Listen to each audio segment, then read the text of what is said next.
ലൈംഗിക പീഡന കേസിൽ മുൻ എംഎൽഎയും സിപിഎം നേതാവുമായ PT കുഞ്ഞുമുഹമ്മദിനെ അറസ്റ്റ് ചെയ്തതിനു ശേഷം വിട്ടയച്ചു. കന്റോൺമെന്റ് പോലീസാണ് അറസ്റ്റ് ചെയ്ത് വിട്ടയച്ചത്. ജാമ്യത്തിൽ വിട്ടത് കോടതി നിർദ്ദേശപ്രകാരം. കോടതി മുൻകൂർ ജാമ്യം നൽകിയിരുന്നു. തിരുവനന്തപുരം സെഷൻസ് കോടതിയാണ് ജാമ്യം നൽകിയത്. വിവരങ്ങൾ നൽകും MS വീണ. Good morning. ഒടുവിൽ ലൈംഗിക പീഡന കേസ് 2 ആഴ്ചയോളം പൂർത്തിവെച്ചതിനു ശേഷം ഇപ്പോൾ ഒടുവിൽ എംഎൽഎയും സിപിഎം നേതാവുമായ PT കുഞ്ഞുമുഹമ്മദിനെ അറസ്റ്റ് ചെയ്തിരിക്കുന്നു. എന്തൊക്കെ കാര്യങ്ങൾ നിരീക്ഷിച്ചാണ് ഇദ്ദേഹത്തെ അറസ്റ്റ് ചെയ്തതിനു ശേഷം വിട്ടയച്ചത്? മുൻകൂർ ജാമ്യത്തിൽ എന്തൊക്കെ കാര്യങ്ങൾ പറയുന്നു? Aswathy, good morning.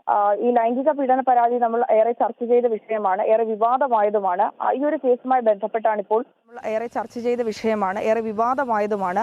ഈ ഒരു കേസുമായി ബന്ധപ്പെട്ടാണ് ഇപ്പോൾ PT കുഞ്ഞുമുഹമ്മദിനെ, ഇടത് സഹയാത്രികനാണ്, മുൻ MLA ആണ്. അപ്പോൾ ഇദ്ദേഹത്തിനെ ഇപ്പോൾ അറസ്റ്റ് ചെയ്ത് വിട്ടയച്ചു എന്നുള്ള വിവരങ്ങളാണ് പുറത്തു വരുന്നത്. കൺട്രോൾമെന്റ് പോലീസാണ് അറസ്റ്റ് ചെയ്ത് വിട്ടയച്ചത്. കാരണം അതിനുള്ളൊരു സാഹചര്യം എന്നുള്ളത് ഇത് സ്വാഭാവിക നടപടിക്രമത്തിന്റെ ഭാഗമായിട്ടാണ്. കാരണം ഈ കേസുമായി ബന്ധപ്പെട്ട് തിരുവനന്തപുരം സെഷൻസ് കോടതിയിൽ നിന്ന് PT കുഞ്ഞുമുഹമ്മദിന് ജാമ്യം ലഭിച്ചിരുന്നു.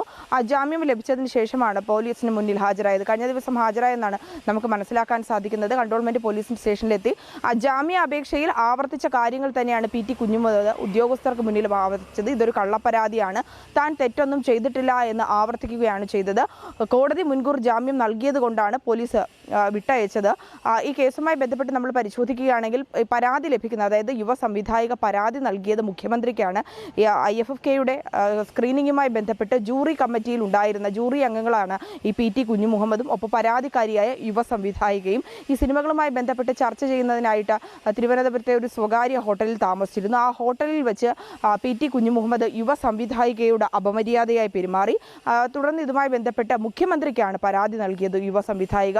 അതിൽ ഏറ്റവും പ്രധാനപ്പെട്ട കാര്യം, ഈ പരാതി നൽകി 10 ദിവസം കഴിഞ്ഞാണ് ഇത് പോലീസിന് കൈമാറുന്നത്. 10 ദിവസം ഈ പരാതിയുമായി ബന്ധപ്പെട്ട് യാതൊരു നടപടിയും മുഖ്യമന്ത്രിയുടെ ഭാഗത്തുനിന്നുണ്ടായില്ല. ആഭ്യന്തര വകുപ്പിനോ അല്ലെങ്കിൽ ഉദ്യോഗസ്ഥർക്കോ ഇത് കൈമാറിയില്ല എന്നുള്ളതാണ്. വിവാദമായതിനു ശേഷമാണ് ഈ വിഷയത്തിൽ ഈ പരാതിയിൽ നടപടി സ്വീകരിക്കുന്നതും FIR ഇടുന്നതും തുടർന്ന് ഇതുമായി ബന്ധപ്പെട്ട തെളിവുകൾ ശേഖരിക്കുന്നത്. മുഖം രക്ഷിക്കാൻ ഒരു നടപടി CPM നേതാവാണ് ഈ PT കുഞ്ഞുമുഹമ്മദ്. 2 ആഴ്ച ഈ പരാതി പൂർത്തിവെച്ചതിന് ശേഷം, അതായത് ഈ പെൺകുട്ടി മുഖ്യമന്ത്രിക്ക് നേരിട്ട് പരാതി നൽകിയിട്ട് കൂടി പോലും 7 ദിവസം എടുത്തു, 10-ലധികം ദിവസങ്ങൾ എടുത്തതിന് ശേഷമാണ് ഈ പരാതിയുമായി മുന്നോട്ട് നീങ്ങിയത്. എന്തായാലും വീണയാണ് വിവരങ്ങൾ നൽകിയത്.